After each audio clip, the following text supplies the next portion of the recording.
En esta fiesta de las primicias, nuestro punto de partida, de comprensión, tiene que ser precisamente Yeshua, tanto para antes de su venida como para después de su venida.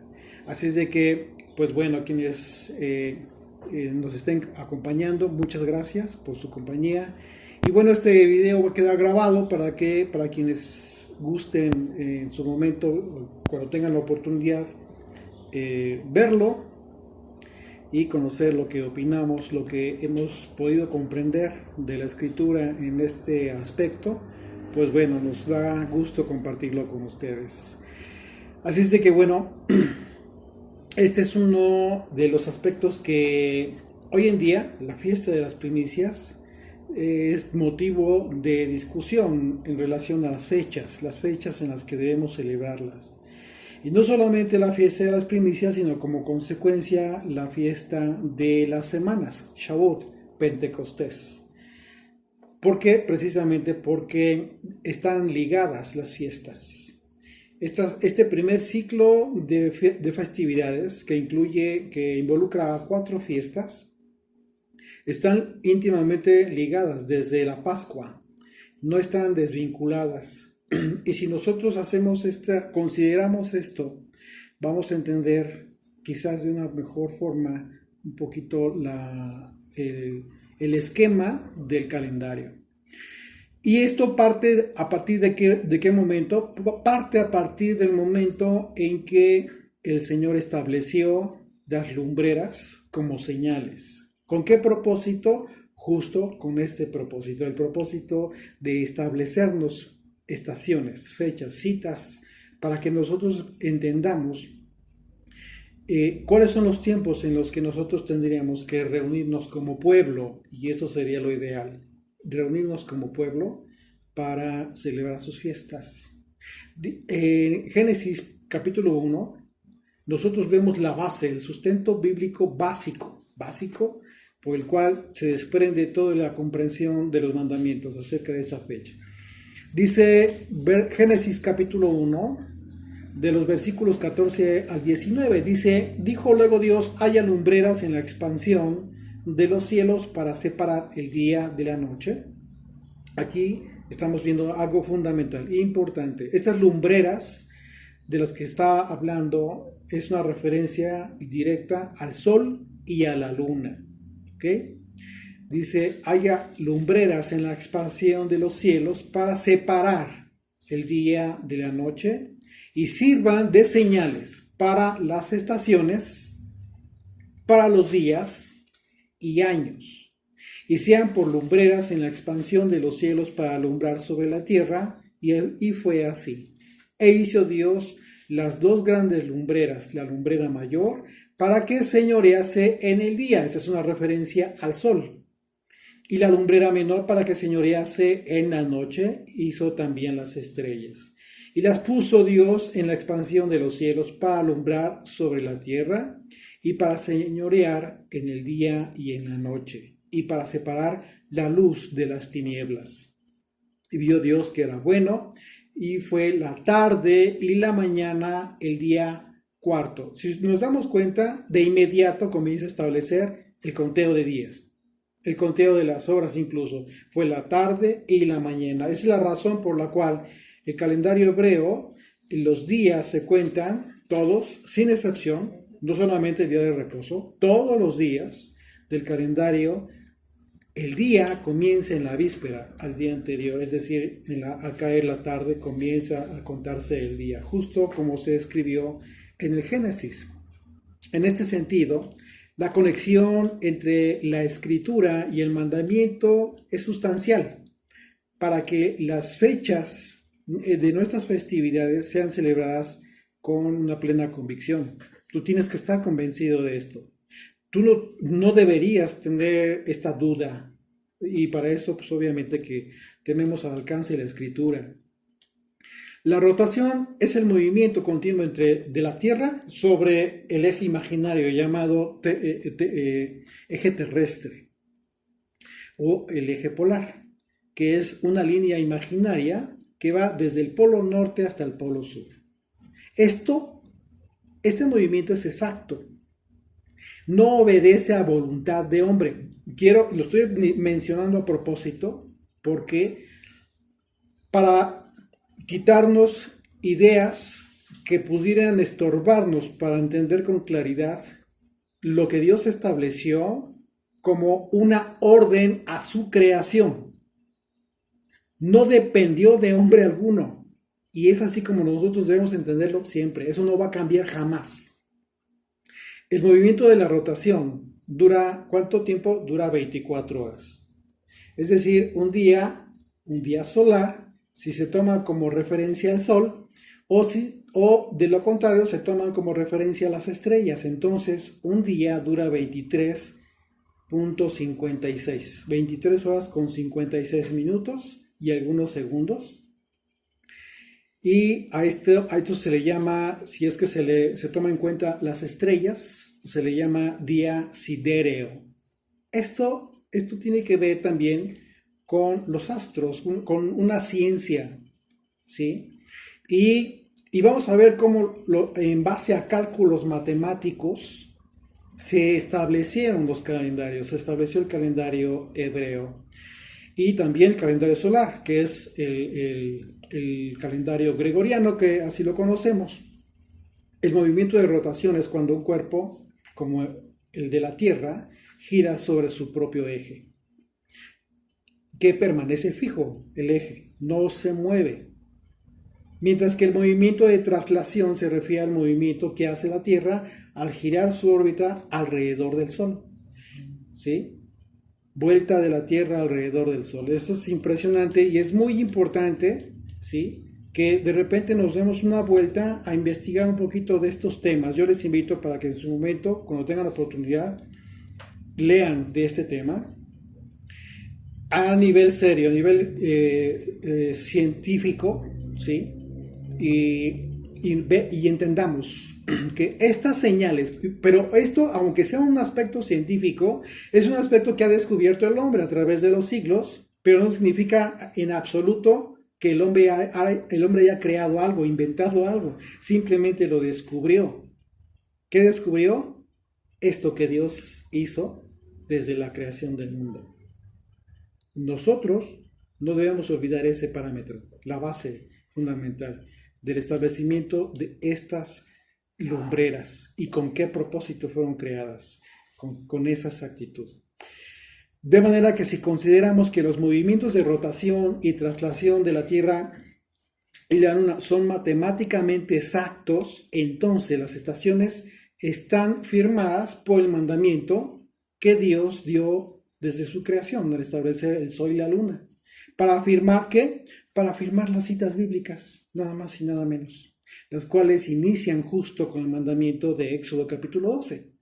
Ahí es donde cuando la nación ya como tal de Israel es establecida como nación y Dios les da un calendario. ¿Qué les dijo el Señor? Éxodo 12, versículo 2, este mes os será principio de los meses. Para vosotros será este el primero en los meses del año. Así es de que el mandamiento del Señor está vinculado a partir de este momento con las señales, con las lumbreras. Si nosotros lo entendemos de esta manera, ¿a partir de qué momento fue este primer día? A partir de la tarde.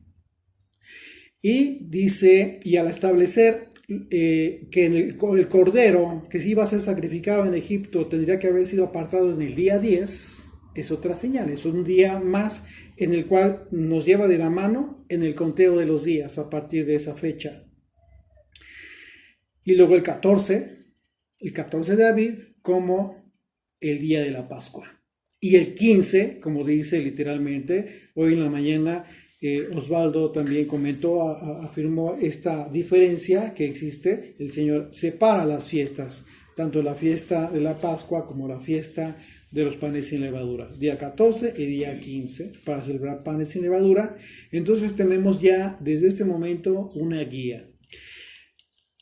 ¿Qué es lo que sucedía en aquel entonces cuando no existían todos estos adelantos científicos equipos incluso impresionantemente con el alcance de visión en las constelaciones que hoy tenemos. ¿Qué es lo que se hacía en aquel entonces para que el pueblo de Dios tuviera una firmeza, una confirmación acerca de los días en que tendrían que iniciarse las fiestas anuales, empezando por supuesto por la Pascua? Bueno, en la antigüedad eran utilizados dos testigos normalmente. El Sanedrín, que era el tribunal judío que representaba la ley, la legalidad, el establecimiento de las sentencias, etc., se basaba en esta información de dos testigos que afirmaban que habían visto, que habían ya visto asomarse la luna nueva. Y sin embargo esto, pues obviamente que era poco eficiente. ¿Por qué era poco eficiente? Porque esto dependía incluso de que en ocasiones el clima les permitiera ver esta señal. Pero ¿qué pasaba si estaba nublado? Si había un problema de climatológico en ese entonces, en ese momento, no iban a poder verlo. ¿Pero qué creen? Ellos, el pueblo judío, ya para ese entonces, por ahí del año 359, mucho antes desde luego, ellos ya estaban, ya habían hecho estudios relacionados con este tema, con el tema del calendario. ¿Cuál fue el problema? Bueno, el problema vino cuando a partir del año 359, 358, 356, comenzaron a prohibir, desde un poquito antes, comenzaron a prohibirle al Sanedrín, al pueblo judío en general, reuniones. Y entonces el Sanedrín comenzó a tener este problema. Comenzó a tener el problema de que el Imperio Romano prohibió, decretó que no podían reunirse ya el Sanedrín. En términos de facto, el Imperio Romano diluyó el Sanedrín. Sin embargo, ellos siguieron reuniéndose en secreto. Y una de las últimas resoluciones que ellos tomaron antes de que finalmente fueran tomado en consideración o importancia el Sanedrín, fue precisamente el establecimiento que ellos hicieron acerca del calendario hebreo, considerando las observaciones astronómicas que desde años atrás ya habían llevado a cabo, como un estudio muy serio. Así es de que esto cuando sucedió, y bueno, esto se le adjudica a Hillel II, que fue el líder del Sanedrín en aquel entonces, líder judío, líder del Sanedrín, pero hay información bibliográfica que dice que en realidad la adjudicación de este calendario, del establecimiento de este calendario para Hillel, fue porque él realmente era el líder, pero no porque lo haya hecho. Algunos se lo adjudican a un judío llamado Hai Gaon, que pertenecía a una familia prominente judía en el aspecto de la importancia dentro del pueblo, que incluso estas generaciones de estas familias, los Gaonim, se le conoce como los Gaonim, se les conoce que tuvieron renombre hasta por ahí del siglo IX.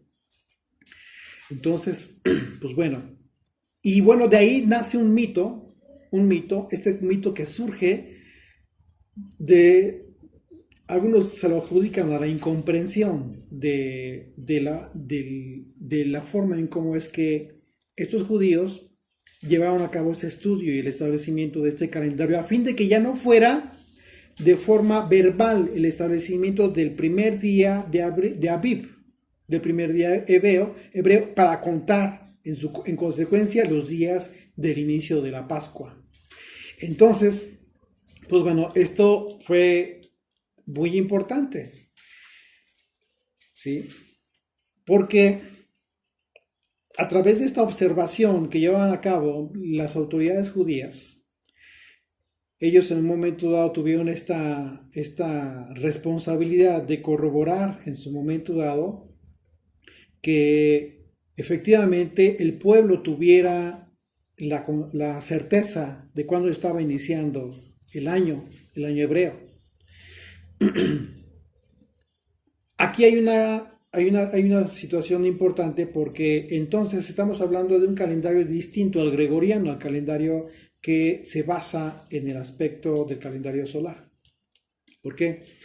Bueno, cuando nosotros entendemos que el conteo de los meses, de los días, es diferente en un calendario y en otro, tenemos la gran responsabilidad de investigar entonces cómo es que funciona uno y cómo es que funciona otro. Y para el calendario hebreo existen dos parámetros muy importantes, muy importantes que nosotros debemos considerar. Desde entonces lo consideraba el pueblo. ¿Cuáles eran estos dos parámetros? La luna nueva como primer parámetro y el segundo, el tema de la maduración de la cosecha de la cebada. ¿Por qué? Porque estos dos parámetros vinculados a ti te van a conectar con Pesaj, el día en que comienza las fiestas del Eterno, ¿sí? Entonces, estamos hablando de dos calendarios que son en un momento dado, pues antagónicos. Por ejemplo, el calendario lunar, los países que se basan, las naciones que se basan en el calendario lunar y que no toman para nada el sol en consideración, ellos tienen en sus periodos mensuales, sus meses, cuentan con 29 y 30 días. El ciclo lunar consta de 29.5 días.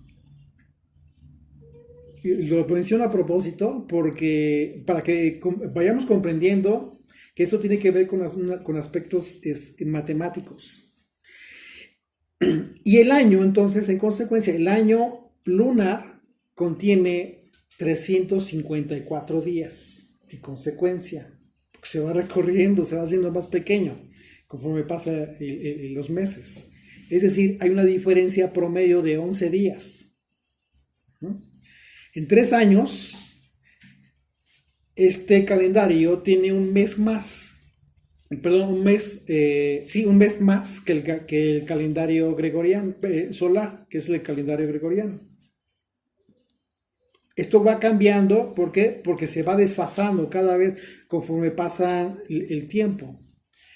Así es de que eso es en el caso de quienes llevan solamente el calendario lunar. Pero el calendario hebreo es un calendario lunisolar, es decir, que se basa tanto en el ciclo de la Tierra alrededor del Sol, que esto equivale a un año, como el calendario lunar que implica que la luna rodea a la Tierra. El calendario hebreo se basa en un complejo algoritmo que permite predecir con fechas aproximadas, casi exactas, la luna nueva. Por esa razón ustedes van a poder ver calendarios de la luna nueva, calendarios anuales. Y esto apoyados en qué? También apoyados, por supuesto, en los avistamientos de los telescopios que son superpoderosos hoy en día y que te pueden decir, independientemente del cálculo, te pueden decir cuándo es exactamente luna nueva. ¿Por qué? Porque la luna nueva es el momento más oscuro de la Tierra, es decir, es el momento en que se coloca precisamente entre el Sol y la Tierra. En ese momento no hay absolutamente ningún destello en la noche de la luna. Y a partir de la madrugada, ya casi para amanecer, se ve una uña, la uña de la luna. Esa es la luna nueva. Ese es el inicio del ciclo lunar. Así es de que, bueno, lo que tiene el calendario hebreo es que armoniza las señales tanto del sol como de la luna. Y de esta manera debemos entender las escrituras en relación a las fiestas de las primicias. Esto nos lleva en consecuencia. Recuerden que desde un principio estamos hablando de que las 4 fiestas anuales están vinculadas, están totalmente ligadas. Pero la base son estos 2 parámetros que les comenté. Es decir, la maduración de la cebada, ¿sí? ¿Y cuál fue el otro? La luna nueva. Exactamente, la luna nueva. Son los 2 puntos importantísimos. De esta manera, nosotros vamos a entender la forma de cumplir esta festividad, que era en un sentido pues agrícola, como forma didáctica de en cómo es que Dios estaba enseñando a su pueblo a primeramente llevar las citas. Pero esto, una vez que comprendemos el tema de las fechas, esto nos lleva, por supuesto, al aspecto de la representación, lo que estaba simbolizando todo el tema de la cosecha, la siembra, etcétera, una vez que no existía templo. Volvemos al tema, ¿no?, más común. ¿Por qué? Porque de acuerdo a la ley, la fiesta tanto de la Pascua, los panes sin levadura, primicias, tenía que haber sacrificios, tenía que haber ofrendas, y las primicias era una ofrenda que se llevaba al sacerdote. Entonces hoy tenemos la gran responsabilidad de discernir el tema de las fiestas bíblicas a nivel del espíritu, que debe reflejarse en nuestras vidas como una preparación precisamente de lo que Dios quiso que nosotros comprendiéramos. Acompáñenme a Levítico capítulo 23, por favor, en sus Biblias, a partir del versículo 9. Voy a leer el mandamiento. Dice: y habló el Señor a Moisés diciendo, habla a los hijos de Israel y diles, cuando hayáis entrado en la tierra que yo os doy, y seguéis su mies. ¿Hasta qué momento? Hasta el momento que entraran a la tierra prometida, no antes. Estaban en el desierto, no iban a poder cumplir este mandamiento. Pero una vez que entraran, iban a cumplir este mandamiento. Traeréis al sacerdote una gavilla por primicia de los primeros frutos de vuestra siega. Y el sacerdote mecerá la gavilla delante del Señor. Aquí nos estamos dando cuenta que no puede haber, si el calendario hebreo se basa tanto en la señal de la luna como del sol, y en consecuencia los días son menos que el calendario solar, entonces se va reduciendo. Llega el momento en el ciclo de los años en el que definitivamente, si no se agregara un mes más al calendario hebreo, ¿qué sucedería? Pues sucedería que de repente vamos a estar celebrando Pascua como por octubre, porque va en retroceso. ¿Sí me estoy explicando? Esa es la razón por la cual el año bisiesto, ¿sí?, el calendario hebreo tiene 13 meses. Pero esto ¿de qué depende? Depende de que en el momento del conteo de los 12 meses, ya para iniciar el mes de Aviv, el mes de Nisan, el primer mes hebreo, resulta que todavía es invierno. Si todo es invierno, es definitivamente que se tiene que agregar un mes más. Pero ¿qué creen? Todo esto está calculado también. O sea, han podido calcular esto a través desde años anticipados. Y esto es muy, muy importante que lo reconozcamos y no simplemente dedicarnos como que a negar todo, sin analizar, sin detenernos a pensar con cierto sentido de la lógica. Verso 11 dice: y el sacerdote mecerá la gavilla delante del Señor para que seáis aceptos el día siguiente del día de reposo la mecerá. ¿Qué dice antes del versículo 9 de Levítico 23 acerca de la fiesta de panes sin levadura? Está relacionando el Señor, está refiriendo las fiestas desde Pesaj, panes sin levadura, y continúa con este momento, el momento en que se traía la gavilla. Entonces, si nosotros leemos en contexto, desde el primer versículo, desde el inicio del capítulo 23, te menciona el día de reposo semanal. Punto. Y después continúa hablando de los días de reposo de las fiestas, con excepción de la Pascua, que no era día de reposo, pero que se une con panes sin levadura y es día de reposo. ¿Ok? Entonces, si leemos en el contexto y con esa lógica, nosotros vamos a entender que este versículo nos está hablando claramente del primer día, ¿de qué? De panes sin levadura.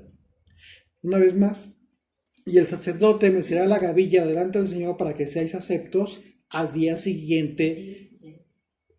El día siguiente del día de reposo la mecerá. El día siguiente del día de reposo la mecerá. ¿De qué día de reposo está hablando? Del día de ayer, que fue este día que estamos concluyendo hoy, el primer día de reposo de panes sin levadura. Verso 12, y el día que ofrezcáis la gavilla ofreceréis un cordero de un año, y aquí viene el tema de los sacrificios. Sin defecto en holocausto al Señor, su ofrenda será de 2 décimas de efa, de flor de harina amasada con aceite, ofrenda encendida al Señor en olor gratísimo, y su libación será de vino, la cuarta parte de un hin. No comeréis pan, ni grano tostado, y este es otro aspecto bien importante. No comeréis pan, ni grano tostado, ni espiga fresca, hasta este mismo día, hasta que hayáis ofrecido la ofrenda de vuestro Dios. ¿Cómo haces el pan sin levadura? Con los granos. Dice, no comeréis pan hasta este día. ¿Qué crees? Ya estaba lista. Solamente que no era leudado. Pero ahí está el pan. Estamos comiendo pan. El mandamiento para Pascua, perdón, es comer panes sin levadura. ¿Ok? Dice, no comeréis pan, ni grano tostado, ni espiga fresca, hasta este mismo día, hasta que hayáis ofrecido la ofrenda de vuestro Dios. Estatuto perpetuo es por vuestras edades en donde quiera que habitéis, y contaréis desde el día que sigue al día de reposo, desde el día en que ofrecisteis la gavilla de la ofrenda mecida, que dice, 7 semanas cumplidas serán. Si estamos en ese contexto y en el entendido que estamos hablando del día de reposo de panes sin levadura, es a partir de ese momento. No está hablando del día de reposo semanal, del séptimo día. Habla, y lo vamos a comprobar con otras citas, por supuesto que sí. Y con otras versiones, esto es muy claro a la luz de la propia escritura. No necesitamos como que suponer, ¿eh? Eso es cuidado, porque de repente si tú sigues la idea de suponer que pues era el día de reposo de la semana, descontextualizando o sacando este día de reposo del orden que te va redactando la escritura, conforme iba celebrándose, entonces te estás desfasando del contexto. Verso 16 dice, hasta el día siguiente del séptimo día de reposo contaréis 50 días. Entonces ofreceréis el nuevo grano al Señor. De vuestras habitaciones traeréis 2 panes para ofrenda mecida, que serán de 2 décimas de efa, de flor de harina, cocidos con levadura. Estamos hablando ¿de qué? De Shavuot, de Pentecostés, después de los 50 días. Bueno, hasta los 50 días. Verso 18, y ofreceréis con el pan 7 corderos de un año sin defecto, un becerro de la vacada, y 2 carneros serán holocausto al Señor, con su ofrenda y sus libaciones, ofrenda encendida de lo grato al Señor. Ofreceréis además un macho cabrío por expiación, y 2 corderos de un año en sacrificio de ofrenda de paz. Y el sacerdote los presentará como ofrenda mecida delante del Señor con el pan de las primicias y los dos corderos. Serán cosa sagrada al Señor al Señor para el sacerdote. Verso 21. Convocaréis en este mismo día, santa convocación, ningún trabajo de siervos haréis, estatuto perpetuo, en donde quiera que habitéis por vuestras generaciones. Cuando seguéis la mies de vuestra tierra, no segaréis hasta el último rincón de ella, ni espigarás tu siega, para el pobre y para el extranjero la dejarás. Yo, el Señor vuestro Dios. Y bueno, esto es importantísimo porque aquí habla de la misericordia del Señor por los pobres. Es un mandamiento que era algo muy, muy importante. Así es que, ¿cómo podemos ver la fiesta de las primicias? Entonces se comenzaría a celebrar hasta después de los 40 años de haber dado mandamiento, ¿sí? Pues de este mandamiento, una vez que entraron a la tierra, porque estuvieron durante 40 años los israelitas en el desierto. Primicia se vincula a través de la cuenta del Omer. No está desconectada, no puede estar desconectada con la fiesta de las semanas. Fiesta, primicias, la cuenta del Omer, que conecta con Shavuot, Pentecostés, en donde se ofrecían panes ya con levadura. Lo contrario a la fiesta de panes sin levadura, en donde el mandamiento implica comer panes sin levadura durante 7 días de toda la fiesta. A la fiesta de las primicias también se le llegó a conocer como la fiesta de los primogénitos. Aquí es un dato bien importante, tomen nota por favor. Por una razón fundamental se le conoce como la fiesta de los primogénitos también. Y este nombre precisamente es una alusión a un aspecto profético importante referente a Israel como el primogénito de Dios, pero además como la primicia de los frutos. Y vamos a ver de qué estamos hablando para el tiempo de Yeshua, del Mesías. Éxodo 4, por favor, en sus Biblias, acompáñenme. Éxodo 4, versículo 21 dice: y dijo el Señor a Moisés, cuando hayas vuelto a Egipto, mira que hagas delante de Faraón todas las maravillas que he puesto en tu mano. Está dando el mandamiento a Moisés para que le está dando instrucciones acerca de la liberación de Egipto. Pero yo endureceré el corazón de modo que no dejaré al pueblo, y dirás a Faraón: el Señor ha dicho así, Israel es mi hijo, mi primogénito.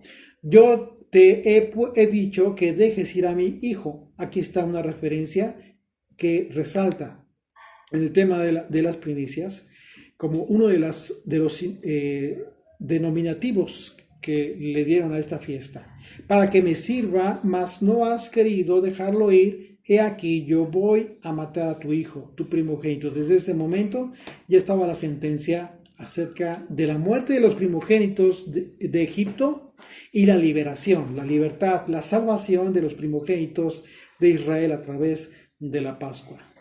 En ese sentido resulta muy valioso separar el aspecto práctico. A ver si me lo cierras, por favor. El aspecto práctico respecto a la forma en que se cumplía el mandamiento en tiempos del Templo de Jerusalén. Y el aspecto simbólico por el que podemos comprender la fiesta, para lo cual, por supuesto, que es de mucha ayuda hacer uso de la alegoría, sí, pero cuidando de no llegar a descontextualizar el origen y el motivo por el que Dios estableció esta y todas las fiestas bíblicas. Yo siempre les he comentado, es muy importante la alegoría bíblica, pero con la medida que te permita no descontextualizarte, no desconectarte de la realidad. Pesaj se celebra el 14 de Aviv, junto con el inicio del 15, que es el inicio de la fiesta de panes y levadura, como lo hicimos exactamente anoche.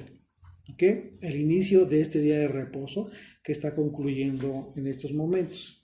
Por lo que la fiesta de las primicias, que es el primer día del conteo del Omer, es el día, ¿qué? El día 16. En unos momentos, una vez que ya se oscurezca, estamos iniciando ¿con qué? Con el día 16 de Aviv.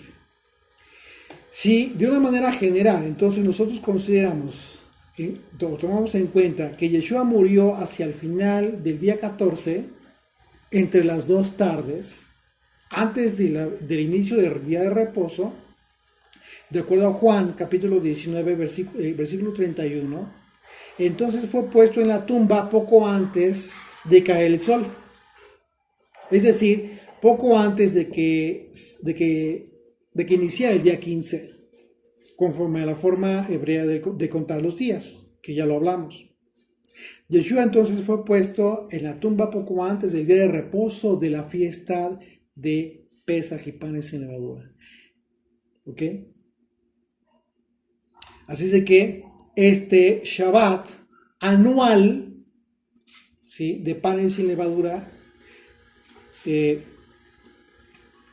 poco antes fue sepultado el Señor y resucitó 3 días después. Dice la Escritura que 3 días y 3 noches el Señor estuvo sepultado. ¿Esto qué significa? Pues esto significa que el Señor, haciendo el conteo, ¿sí?, es 14 en la tarde, ya para terminar, al 15 en la tarde, un día, al 16 en la tarde, 2 días, al 17 en la tarde, 3 días. Así es que si tú quieres conectar forzosamente primicias con la resurrección de Jesucristo, jamás lo vas a lograr. El mandamiento. Ahí está el mandamiento, es muy claro, jamás lo vas a lograr. ¿Y qué crees? Si tú consideras, y con todo respeto lo digo, también se vale opinar diferente, por supuesto. Si consideras que tu primer día de Omer debe ser a partir del primer día, enseguida de la fiesta, el primer día de reposo semanal, a partir de eso, y de ahí contar 7 semanas, pues ¿qué crees? Tampoco te va a resultar. ¿Por qué? Porque Pesaj jamás va a coincidir con el 7º día que tú estás guardando. en ese orden, si lo quieres como que encuadrar para que cada año lo celebres así, jamás va a suceder. A lo mejor algún día te resulta, pero es muy difícil. Por ejemplo, este año, supongamos que tú eres de la idea que debes de contar el día de panes sin levadura a partir del próximo Shabbat, del día de reposo, 7º día. ¿Cuántos días ya pasaron? 7. Pues tampoco te resulta. No. Son más de 3 días, el Señor resucitó antes. Entonces no es por ahí. O sea, por más que quieras acomodarlo, no te va a resultar. Y si lo quieres celebrar así, entonces ya no te hace mucho sentido la secuencia cronológica de Levítico 23. Hay una secuencia cronológica en la redacción de todas las fiestas, pero si tú lo haces así, entonces ya no te checa, te desfasas. Pero bueno, estamos en el proceso de aprendizaje todos, y esto no debe ser un motivo de contiendas, lo dejo muy claro, muy claro. Por eso quiero ser muy respetuoso. Simplemente estoy haciendo una reflexión acerca de cómo es que nosotros lo entendemos, y quizás muchos también, en este tema de las citas bíblicas, no en base a perseguir o seguir lo que un grupo, ministerio o XY piensan, y ya lo voy a hacer así porque ellos lo hacen así. Cuando nos decimos estudiantes de las Escrituras, tiene que llegar el momento en que tú debes hacer una propia convicción, porque de lo contrario, cuando lo haces las cosas sin tener la convicción, te cuenta por pecado. Hay que tener mucho cuidado en esto. Más vale que haga las cosas, no importa cuándo celebres, te lo digo con todo corazón. ¿Crees que de eso va a depender de tu salvación? Claro que no. Eso es mucho más importante tu salvación. Que sería sensacional y formidable que el pueblo unido estuviera celebrando juntos. Pues por supuesto que sí. Eso sí, eso sería maravilloso. Pero quizás algún día llegue ese momento. Y claro que va a llegar, pero mientras estamos pensando diferente unos y otros, pues bueno, hay que tratar de discernir de la mejor manera unos y otros. Entonces ese es el tema de panes sin levadura y los 3 días en el que resucitó el Señor, de acuerdo a cómo fue cronológicamente hablando y tomando la escritura. Si el Señor murió el 14, resucitó el 17, ya para terminar el día. Que en esa época, justo en ese año 14, el día 14, ¿qué día fue? Miércoles. Miércoles ya en la tarde, de acuerdo a una cronología en retroceso. Quienes lo han estudiado, quienes lo hicieron este conteo calendarizado hacia años atrás, hasta 2000 años, coinciden en que fue un miércoles, y es la razón por la cual podemos sí en un momento de considerar que el Señor resucitó antes de la conclusión del Shabbat de la semana, porque si fue miércoles, jueves 15, viernes 16, sábado 17, 3 días. Y si queremos ser muy exactos, pues entonces si el Señor fue sepultado antes de caer, de empezar la fiesta, ya al iniciar la noche, entonces significa que resucitó en día de reposo. Pero eso solamente es por deducción, quiero ser muy claro, eso solamente es por deducción, porque la escritura sí es muy clara cuando dice que tuvieron que retirar los cuerpos de las cruces, tanto de Yeshua como de los otros dos personas que fueron crucificados, antes de iniciar la fiesta de la Pascua. Y ya tenían preparada la sepultura, y fue sepultado el Señor. Y entonces estas personas, pues por supuesto que enterraron al Señor en este tiempo, antes de la fiesta. ¿Qué es lo que dice? ¿Qué es lo que no podemos afirmar? Pues que haya sido exactamente que el Señor resucitó justo en este lapso pequeño antes de terminar el Shabbat de la semana. ¿Por qué? Porque justo a las 7 de la noche, punto, que ya cayó el sol, ya empezó el día 15, pues es el primer día de la semana, que en aquel entonces fue primer día de la semana, domingo. Pero no significa que tampoco podamos asegurar lo contrario, que haya resucitado el primer día de la semana. Esas son las cosas que la Escritura no te va a decir jamás. Y asegurar y adoptar una actitud definitiva en ese plano, yo lo considero un error. Yo preferiría simplemente hacer lo que estamos haciendo ahorita, tratar de hacer deducciones, pero nunca llegar a una afirmación que la Escritura no te da. No hay registro de esto. No hay registro. Así es de que no podemos aventurarnos en ese sentido.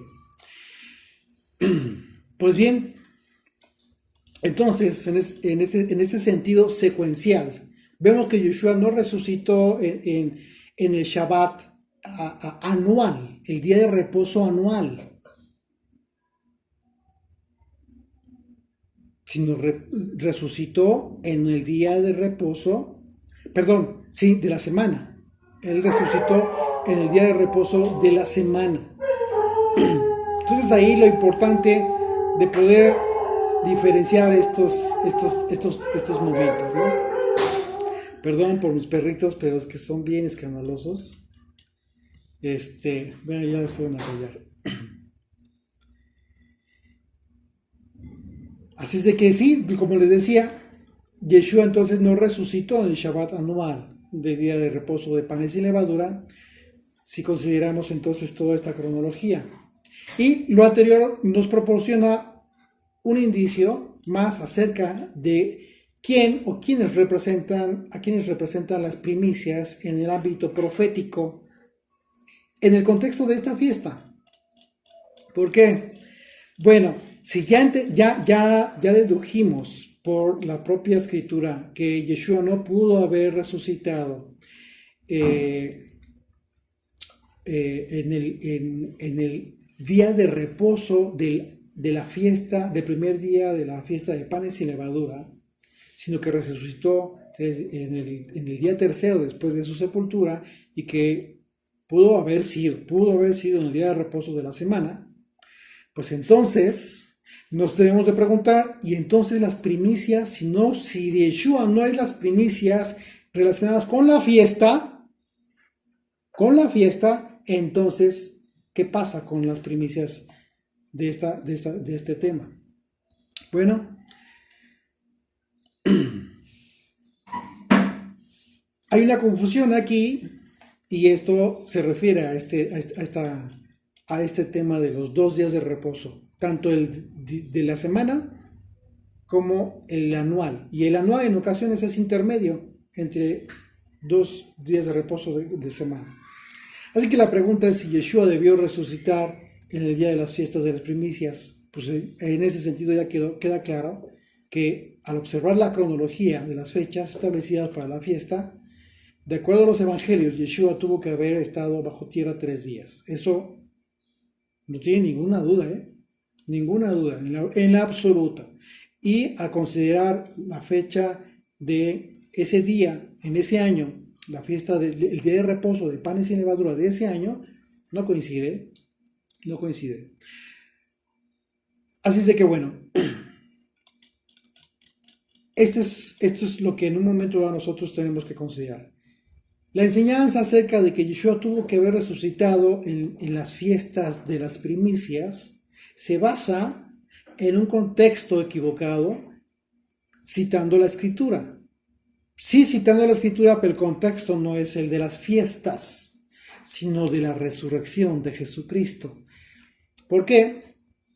Porque nosotros al leer esta cita del apóstol Pablo, al hablar de las citas de las primicias, de la fiesta de las primicias, en el griego, por ejemplo, cuando Pablo habla de las primicias, la palabra apache, que es en el griego primicias, no se traduce como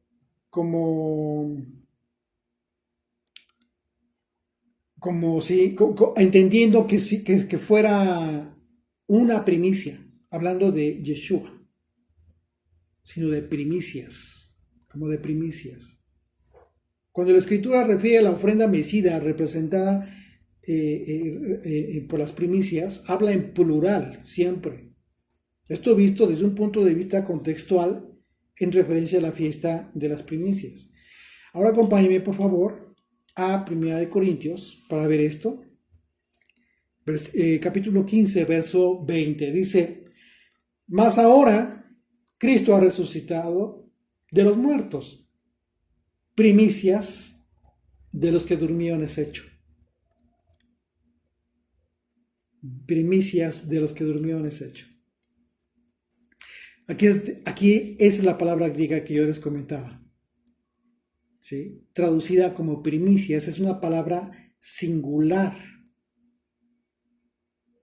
Si ustedes se van a su diccionario griego, se van a dar cuenta que aquí la palabra tiene que ver con singular y no plural.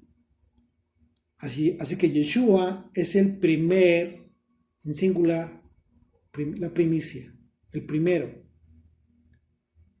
Pero entonces, si está hablando de singular, estamos hablando del tema de la resurrección, tal cual. Y ya vimos que Él no resucitó en la fiesta de las primicias. Entonces no hay forma en cómo lo puedas conectar. Porque muchos dicen, es que cumplió toda la ley, cumplió con la ley de las primicias. Sí, pero ya te diste cuenta en la cronología que no. Si es que llevamos la cronología así de los días de reposo, en donde hoy iniciamos el conteo del Homer, pues no puedes conectarlo con el tema de las primicias de la resurrección, porque el Señor resucitó ya había resucitado. Perdón, resucitaría mañana. ¿Sí? ¿Van conmigo? Entonces aquí el punto es que hay que incluso en ocasiones, créanme, ¿no? Hay que de repente, para empezar a entender esto, de repente hay que hacerse algunos dibujos, algún pequeño, los días, cómo cuenta los días, no sé, la forma en cómo tú quieras hacerlo para que te quede muy claro. Entonces, si leemos con detenimiento todo el capítulo 15 en donde habla de Pablo acerca de las primicias, vemos que el contexto no son las primicias en el tema del grano, hablando de la cosecha. Por otro lado, por supuesto que todas las fiestas, sin excepción, todas las fiestas bíblicas se encuentran vinculadas a Yeshua, conforme al plan de redención profético. Eso lo sabemos ya desde hace mucho tiempo. Yeshua es el motivo de todas y cada una de las fiestas. Sin embargo, en el caso de la fiesta de las primicias, la conexión con Yeshua tiene que ver con el hecho de que Él es el autor de las primicias. Pero para eso tuvo que haber muerto primero. Entonces las primicias, hablando del aspecto profético de la fiesta, tiene que ver con la muerte del Señor. Acompáñame a Juan, capítulo 12, por favor. ¿Sí? Vamos a tratar de entender, de conectar a Yeshua con la fiesta de las primicias en referencia a qué? En referencia a nosotros, los primogénitos, los que somos conformados como su iglesia, y en ese sentido el pasaje nos va a conectar en el contexto de la siembra, la cosecha y los frutos. La proporciona esta cita el Evangelio de Juan. Vamos a ver Juan 12, por favor, desde el versículo 20. Dice, había ciertos griegos entre los que habían subido a adorar en la fiesta. Estos pues se acercaron a Felipe, que era de Betsaida, de Galilea, y le rogaron diciendo, Señor, quisiéramos ver a Yeshua. Felipe fue y se lo dijo a Andrés. Entonces Andrés y Felipe se lo dijeron a Yeshua. Verso 23. Yeshua le respondió diciendo, ha llegado la hora para que el Hijo del Hombre sea glorificado. Hablando de él mismo. Estaba hablando ya de su muerte, de la crucifixión. Verso 24 dice, de cierto os digo, que si el grano de trigo no cae en la tierra y muere, queda solo. Pero si muere, está hablando de él, pero si muere, lleva mucho fruto. Cuando habla de ser glorificado, está hablando de su muerte y inmediatamente habla de la alegoría. Una alegoría sentada en su muerte que traería mucho fruto. ¿Qué fue lo que vimos ayer en Pesaj? El Cordero de Dios, Jesucristo sacrificado, su sangre derramada en esa cruz. ¿Qué te dio a ti? Te dio vida, nos dio vida. Éramos muertos, vendidos al pecado. Y a partir de su muerte, todo aquel que cree en Él y viene y hace el pacto con el Señor, se une a este pacto que ha sido sellado en su sangre. Entonces este grano, Yeshua todo el tiempo habló de la Torah. Y este grano del que está hablando es algo muy importante. Una de las evidencias que apoyan esta hipótesis, vamos a ver algunas evidencias extrabíblicas que son importantes también. Una de estas hipótesis nos la proporciona un judío que fue convertido al cristianismo y se convirtió en un erudito bíblico. Alfred Endersheim, por ahí pueden buscar su bibliografía.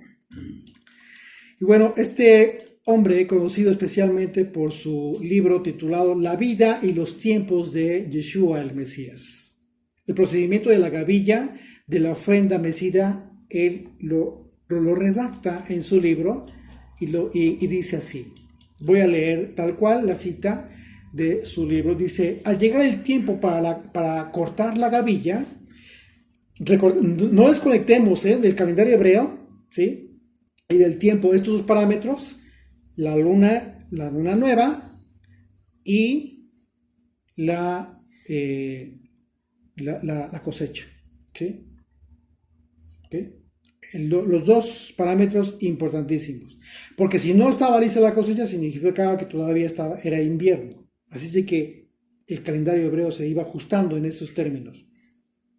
Y si al llegar el tiempo para cortar la gavilla, esto es la sobretarde del 15 de Aviv, al declinar el sol, 3 hombres, cada uno de ellos con una hoz y una cesta, se ponían a trabajar. ¿Ok? Dice, cortaban la cebada hasta una cantidad de 1 efa y 10 homers, que es igual a 37 litros de nuestra medida. Las espigas eran llevadas al atrio del templo y batidas con cañas o varas de madera que no se dañara el grano, para que no se dañara el grano. Luego lo tostaban en una sartén con agujeros para que cada grano pudiera ser tocado por el fuego. ¿Te das cuenta qué importante es esto? Y finalmente se exponía al viento. El grano así preparado era molido en un molino de cebada. Aunque se cortaba 1 efa o 10 homers de cebada, solo se empleaba 1 homer de harina, alrededor de 3.7 litros el día 16 de Aviv. ¿Cuándo es ese día? Hoy, precisamente. Hoy, 16 de Aviv. El homer de harina era mezclado con un log, casi medio litro de aceite, y se ponía encima un puñado de incienso, meciéndose luego delante del Señor. Y se tomaba un puñado que se quemaba en el altar. ¿Te das cuenta que esta redacción que hace este hombre coincide precisamente con un evento que se redacta, que se llevaba a cabo en el templo de Jerusalén? Estamos hablando entonces mucho antes del año 70, en que fue destruido el templo de Jerusalén. De esto nosotros podemos deducir con claridad que no era un grano lo que se ofrecía como gavilla, sino que eran miles de granos. De acuerdo al diccionario bíblico de Westminster, un homer podría contener hasta 50,000 granos. Imagínate, hasta 50,000 granos, un homer. La cantidad impresionante de granos de un homer. La fiesta de la gavilla tiene que ver con muchos, por causa de uno. Eso sí, por causa de uno. El grano ofrecido no tenía que ser maduro una vez que se ofrecía la ofrenda al Señor a través del sacerdote. De manera que, bueno, esto es muy importante considerarlo. Si la fiesta de las primicias en relación a lo que representan los granos no solo se encuentra relacionada con Yeshua, la pregunta es, ¿qué representa entonces la gavilla? ¿Qué o quiénes son las primicias? Ya comenzaste a deducir. Ya comenzaste a deducir por la propia escritura, por la propia evidencia que está a tu alcance de entender.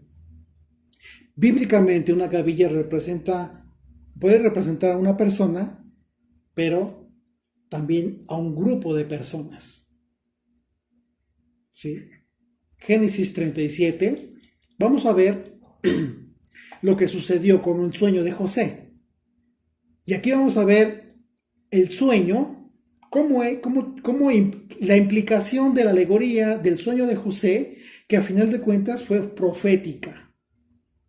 A eso me refiero, con el hecho de que cuando comprendamos los textos bíblicos con alegoría, siempre tratemos de conectarlas y no dejarlas al aire, sino conectarlas con el aspecto profético que se ha cumplido. Génesis 37, desde el versículo 5, por favor, ahí en sus Biblias. Dice, y soñó José un sueño y lo contó a sus hermanos, y ellos llegaron a aborrecerle más todavía. Y él les dijo, oíd ahora este sueño que he soñado. He aquí que atábamos manojos en medio del campo. Está hablando de la gavilla. Y he aquí que mi manojo se levantaba y estaba derecho. Y que vuestros manojos estaban alrededor y se inclinaban al mío.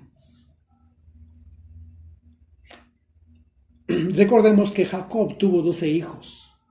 Estos 12 hijos constituyeron la base de la nación de Israel, las 12 tribus de Israel. Sin embargo, aquí José estaba representando a alguien más. Proféticamente hablando, estaba representando a aquel que le iba a dar vida a otros, a muchos, a miles. Verso 8 dice, y le respondieron sus hermanos, ¿reinarás tú sobre nosotros o señorearás sobre nosotros? En su pregunta dieron al clavo. Los propios hermanos aseguraron, confirmaron la profecía del sueño de José. Porque efectivamente Jesucristo reinará sobre todo nosotros, sobre todo su pueblo. Dice, y le aborrecieron aún más a causa de sus sueños y sus palabras. Y bueno, ya habla de otro sueño. También dice, soñó un otro sueño y lo contó a sus hermanos diciendo, de aquí que he soñado otro sueño. Y he aquí que el sol, la señal, la lumbrera que iba a alumbrar en el día, y la luna que iba a alumbrar en la noche, y 11 estrellas, que también lo hablamos, ¿sí?, como señales acerca de los días, se inclinaban a mí, dice. Y lo contó a su padre y a sus hermanos, y su padre le reprendió y le dijo, ¿qué sueño es esto que soñaste? ¿Acaso vendremos yo y tu madre y tus hermanos a postrarnos a tierra ante ti? Lo que pasa es que ellos no entendieron el sueño porque no entendieron que era un aspecto profético en el que José no estaba hablando de sí mismo, sino estaba hablando del Mesías de Israel. Verso 11, y sus hermanos le tenían envidia, más su padre meditaba en esto. ¿Por qué crees? Nada más y nada menos que a Jacob se le continuó la promesa de Abraham acerca de su descendencia. La razón por la que Jacob, el padre de José, meditaba en el sueño de su hijo es porque sabía que ambos sueños eran proféticos. Por supuesto, Dios habló con Jacob. Sabía Jacob que había algo más en esos sueños, pero no podía discernirlos en su momento. Así que vemos que la escritura habla de manojos, que es una referencia a las gavillas, que en el caso de las gavillas de los hermanos de José representan a muchas personas, como las tribus de Israel. Y en el caso de la gavilla, que es el sueño de José, podría representar en este caso a uno, a Jesucristo. Es decir, a Yeshua como aquel que reinaría sobre las 12 tribus. En un futuro, aunque el sueño tuvo el primer cumplimiento en su tiempo. ¿Cuándo fue? Pues cuando en aquella tierra pasaron hambre. En que efectivamente José sí cumplió con este propósito de salvar, de que sus hermanos dependieran de José para que no murieran de hambre. ¿Se acuerdan? Salmo 126, vamos al Salmo 126 y vamos a leerlo con detenimiento para entender en este contexto de lo que estamos hablando. Salmo 126, verso 5 dice, los que sembraron con lágrimas, con regocijo segarán. Irá andando, y aquí habla de qué? Habla de en singular. Irá andando y llorando el que lleva la preciosa semilla. No está hablando de ti.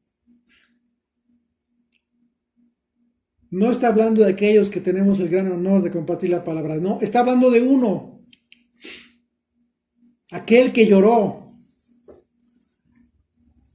Mas volverá a venir con regocijo, trayendo sus gavillas. ¿Quién regresará? Jesucristo, Yeshua.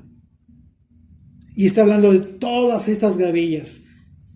Está hablando de ti y de mí. Amós capítulo 9, verso 9. Dice, porque he aquí yo mandaré y haré que la casa de Israel sea zarandeada entre todas las naciones. La dispersión entre las naciones, como se zarandea el grano de una criba y no cae un granito en la tierra. ¿Te estás dando cuenta que está describiendo el profeta el procedimiento que acabamos de leer, de acuerdo a este judío que se convirtió a ser creyente en Yeshua? Este grano somos tú y yo, el Israel de Dios. Y aquí vemos la diferencia, una referencia a Yeshua como el autor y el consumador de la voluntad del Padre, a fin de que por su muerte, como la muerte de un grano, nosotros llegábamos a ser hechos primicias, como nuevas criaturas en Él. Ahora acompáñenme a Santiago capítulo 1, por favor, en tu Biblia, capítulo 1 de Santiago, verso 18. Dice, Él de su voluntad nos hizo nacer por la palabra de verdad para que seamos primicias de sus criaturas. La fiesta de las primicias estuvo profetizada desde el momento mismo del mandamiento. En estas circunstancias es como los creyentes redimidos en Yeshua somos llamados primicias. Por tanto, ¿sí? Por cuanto que tenemos las primicias del Espíritu de la resurrección de Yeshua. Y así podríamos considerar que las primicias de la fiesta ordenada en Levítico capítulo 23, como la ofrenda mecida de las primicias, es una referencia profética a todos los creyentes en Yeshua. Es muy importante entonces considerar que las primicias que se describen en el mandamiento de la fiesta no tienen que ver con los diezmos. Esto como paréntesis, se los aclaro. Hay mensajes distorsionados de aquellos que continúan queriéndose llenar las bolsas indebidamente, penosamente distorsionando, sacando de contexto el mandamiento que no tiene nada que ver con tu buena voluntad para apoyar uno u otro ministerio. No tiene nada que ver con eso. Yo no critico, juzgo, al contrario. Nosotros mismos hemos recibido de algunos cuantos amigos y amigas apoyo para los gastos del ministerio, que en ocasiones es más que suficiente, pero eso no significa que sea una permisibilidad para distorsionar la palabra de Dios. Que el Señor no permita que de nuestra boca salga una distorsión, un error de esa naturaleza, sino que nos guarde el Señor, a fin de que continuemos tratando de ser sinceros, honestos. Y si estamos equivocados en algo, que sea con toda la sinceridad del mundo, pero no con un trasfondo de abuso. Nada que ver. Esto de las primicias no tiene nunca jamás tuvo nada que ver con los diezmos. Es otra situación, otro aspecto totalmente diferente. Hablando del mandamiento tal cual, bíblico. Regresamos ahora a Levítico 23. Vamos a retomar entonces esto, verso 9. Dice, y habló el Señor a Moisés diciendo, habla a los hijos de Israel y diles, cuando hayáis entrado en la tierra que yo os doy, y seguéis su mies, traeréis al sacerdote una gavilla por primicia de los primeros frutos de vuestra siega. Y el sacerdote mecerá la gavilla delante del Señor para que seáis aceptos. Al día siguiente del día de reposo la mecerá. Y el día que ofrezcáis la gavilla, ofreceréis un cordero de un año sin defecto en holocausto al Señor. Su ofrenda será 2/10 de efa de flor de harina amasada con aceite, ofrenda encendida al Señor en olor gratísimo, y su libación será de vino, la 1/4 parte de un hin. No comeréis pan ni grano tostado. Aquí vamos a poner atención en esto. No comeréis pan ni grano tostado, ni espiga fresca hasta este mismo día, hasta que hayáis ofrecido la ofrenda de vuestro Dios. Estatuto perpetuo es por vuestras edades en donde quiera que habitéis. Entonces, bueno, dice verso 11, y el sacerdote mecerá la gavilla delante del Señor para que seáis aceptos al día siguiente del día de reposo. Entonces la escritura habla de la gavilla que sería mecida, y esto, si hablamos en un aspecto profético, ¿sí? Probablemente podría simbolizar al hacer esto, implica, y lo que ya se había hecho al aventarla a los vientos para poderla limpiar. Estamos hablando del viento, de un elemento importante, el ruaj, ¿sí? Y de acuerdo a las profecías, el viento de la santidad, el ruaj hakodesh, como se le conoce en el hebreo, bíblicamente soplaría de los 4 vientos a fin de que el Espíritu de Dios le diera vida y resucitara a las primicias, ambas profecías anunciadas por Isaías, y por Ezequiel. Acompáñenme a Isaías 11, por favor. Versículo 11 dice: asimismo acontecerá en aquel tiempo que el Señor alzará otra vez su mano para recobrar el remanente de su pueblo, que aunque quede en Asiria, Egipto, Patros, Etiopía, Elam, Sinar y Amat, y en las costas del mar, y levantará pendón a las naciones, y juntará los desterrados de Israel, y reunirá los esparcidos de Judá de los 4 confines de la tierra. ¿De qué está hablando el profeta Isaías? De este pendón que se había levantado como una bandera, la cruz de Jesucristo. ¿Por qué? Porque en Él nosotros estamos siendo reunidos.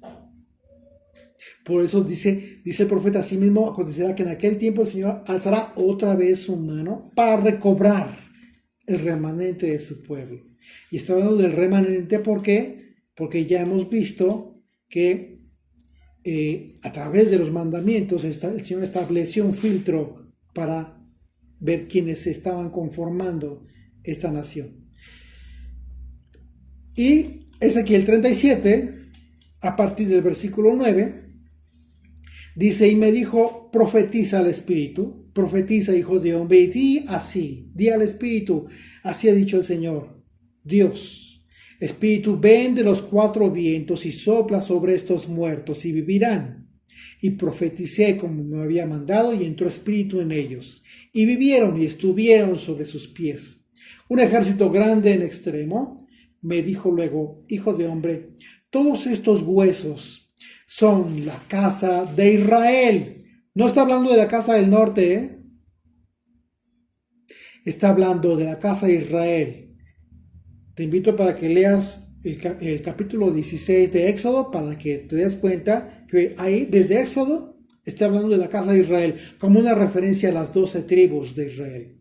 Y esta es una gran confusión que de repente se ha tenido, en el sentido de que se etiqueta solamente a las tribus que fueron dispersadas por Asiria, por el imperio asirio, y se deja a Judá fuera. No, nadie se queda fuera, ninguna de las 12 tribus se queda fuera de esta profecía.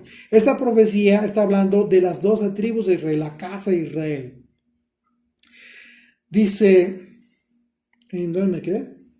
En el 11.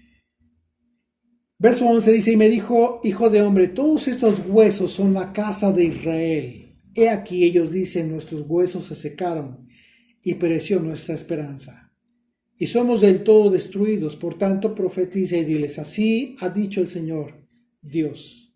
He aquí, yo abro vuestros sepulcros, pueblo mío, y os haré subir de vuestras sepulturas, y os traeré a la tierra de Israel. Y sabréis que yo soy el Señor cuando abra vuestros sepulcros y os saque de vuestras sepulturas, pueblo mío, y pondré mi espíritu en vosotros y viviré, y os haré reposar sobre vuestra tierra, y sabréis que yo, el Señor, hablé y lo hice, dice el Señor.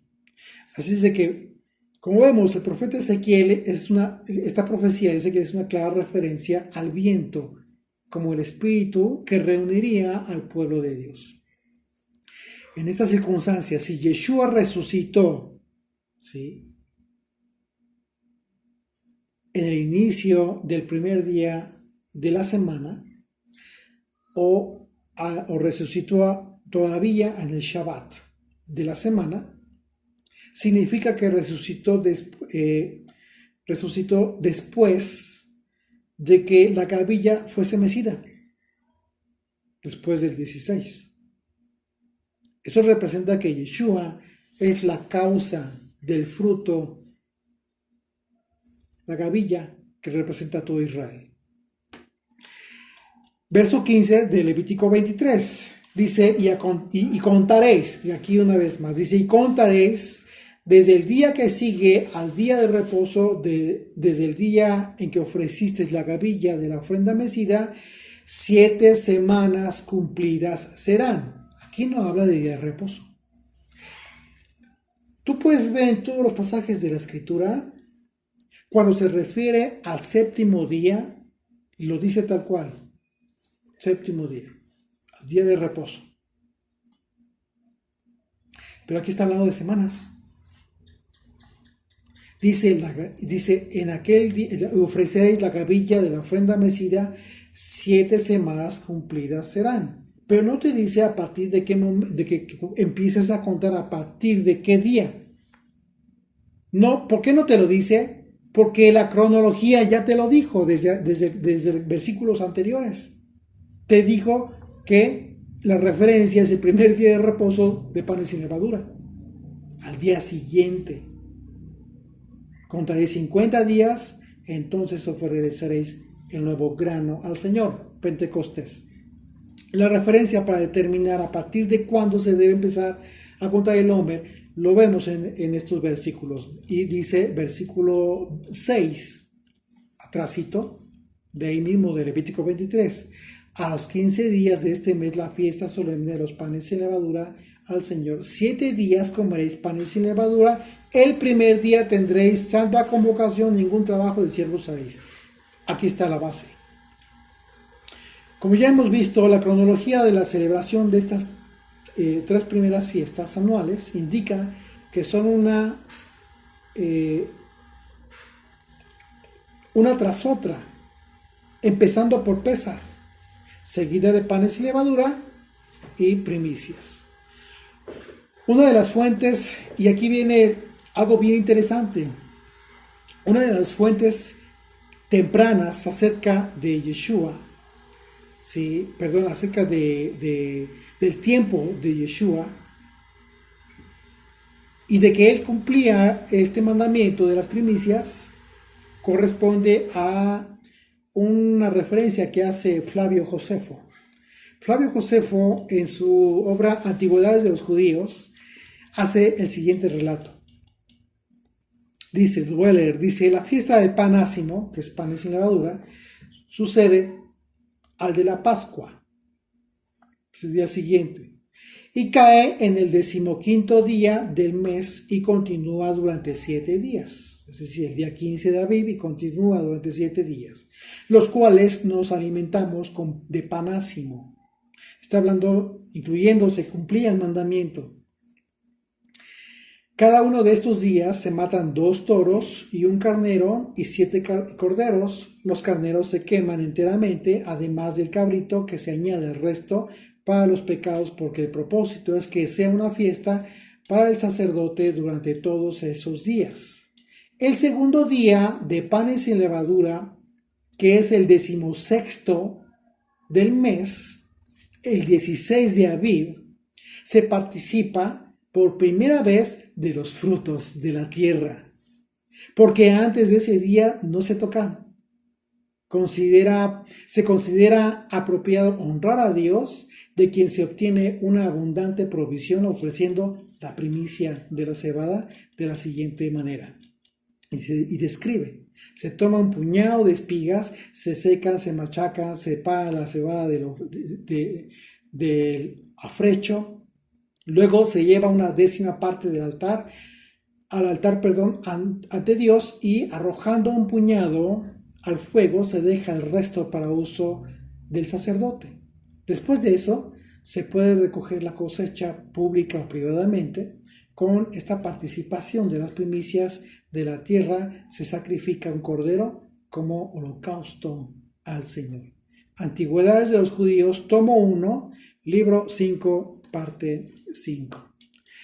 Tenemos otra referencia de tiempo, de estos tiempos primeros. Estamos hablando del primer siglo a partir de Yeshua. Filón de Alejandría, quien fue un filósofo de judaísmo del siglo I, en su obra Las leyes especiales, también da testimonio del cumplimiento del mandamiento en dicha época. Esto hay que considerarlo. ¿Por qué? Porque el desfase o el error que en ocasiones, o la confusión que se ha generado, es por lo que comentamos al principio acerca de que el Sanedrín o Gamaliel, a quien se le imputa esto, cambió el calendario y de ahí se hizo un desfase, etcétera, etcétera. O sea, es un error. Y para esto está la historia. Dice en su texto, dice: hay también un festival en el día de la fiesta de la Pascua, el cual sigue del primer día, y este es llamado gavilla, por lo que acontece en él, puesto que la gavilla es traída al altar como parte de los primeros frutos. Las leyes especiales, tomo 2, capítulo 29, página 162. Está muy claro. Estas dos fuentes históricas son de gran trascendencia porque demuestran que el mandamiento que se seguía en los días de la muerte de Yeshua era la sostenida por los fariseos. Es decir, era ofrecida después del Shabbat que acontecía el 15 de Aviv. Por otro lado, tenemos otra referencia bíblica, que sí es bíblica, y es la Septuaginta, la versión de la Septuaginta, la que se le conoce como la traducción de los 70, por lo que lo hicieron justamente los rabinos, y que corresponde a la primera traducción que se hizo de la Torá y del Antiguo Testamento al idioma griego, dejando de lado los Targumín. Vamos a dejar de lado los Targumín, que no son propiamente traducciones tales, sino que tienen otro contexto. La traducción de los 70, según datan los historiadores, fue elaborada por 72 rabinos, como ustedes ya lo saben, ¿no? Cerca del 250 antes de Yeshua. Y en el relato del texto del libro de Levítico dice lo siguiente. Vamos a leer el texto como lo conocemos. Dice, para hacer la comparación, verso 11 de Levítico 23, el sacerdote mecerá la gavilla delante del Señor para que seáis aceptos. El día siguiente del día de reposo la mecerá. Es así como tenemos en nuestras Biblias, en la versión Reina Valera. Quizás en otras versiones cambie un poco. Pero dice, así es de que notemos que dice la Septuaginta que en este versículo, como dijimos anteriormente, es una traducción del tercer siglo antes de Yeshua, ¿sí?, al texto griego, y es muy clara. Lo voy a leer. Dice Levítico 23, versículo 11, dice: y él mecerá la gavilla delante del Señor para ser aceptado al siguiente día del primer día. Esa es una diferencia muy importante que hace la Septuaginta. Al siguiente día del primer día.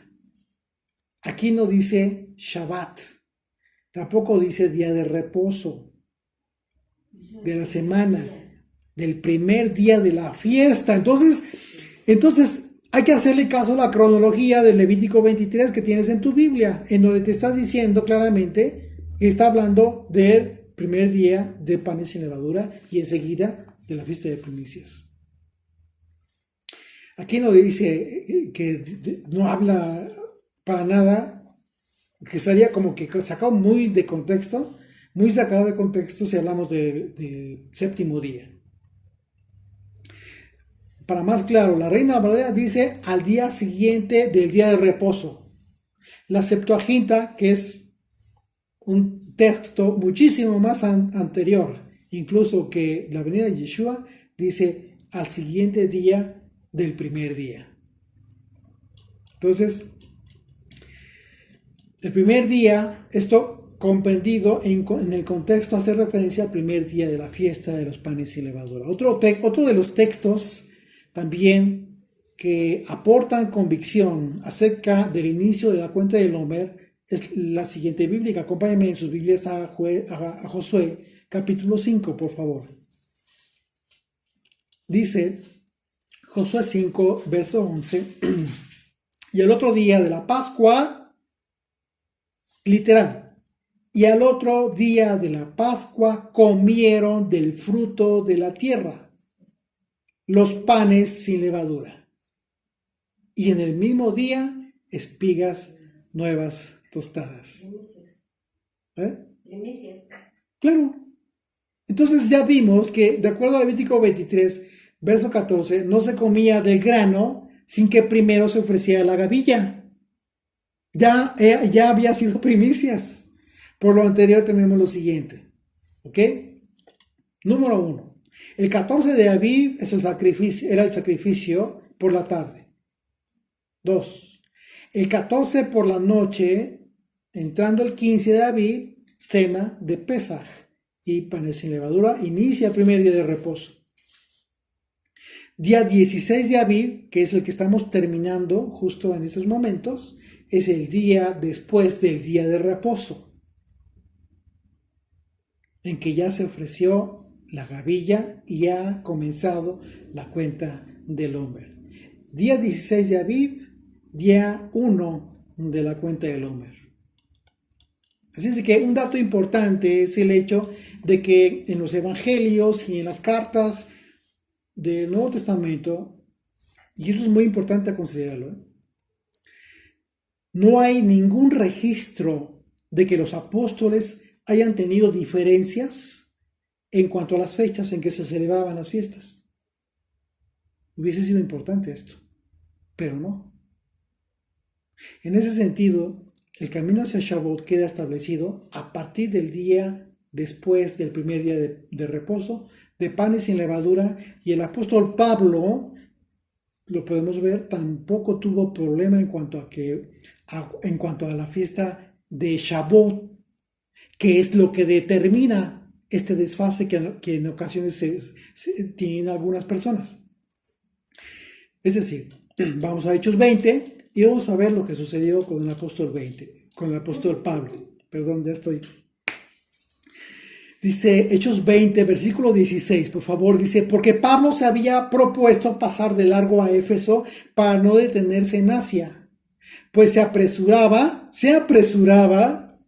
para estar el día de Pentecostés, si le fuese posible, en Jerusalén. ¿Qué significaba esto? ¿Lo iba a celebrar solo, aparte con sus discípulos? Pues, desde luego que no. Eso te dice claramente esto. Esta cita bíblica, esta cita de Hechos capítulo 20,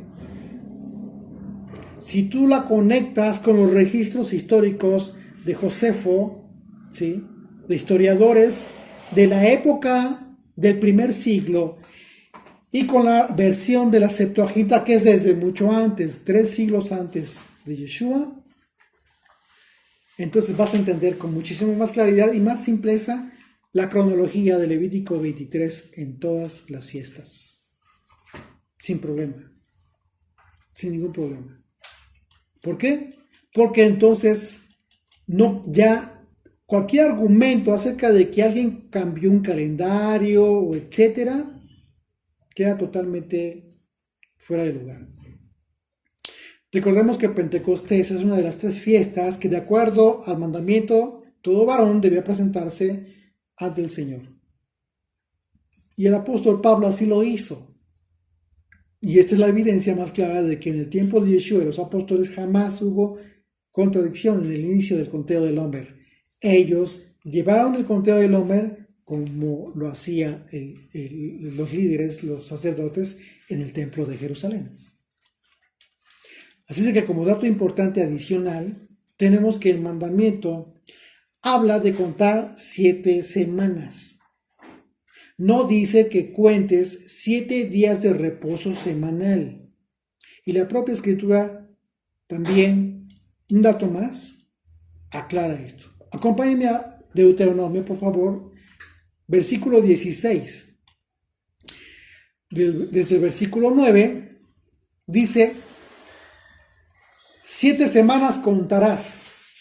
Desde que comenzaste a meter la hoz en la mies, comenzarás a contar las 7 semanas.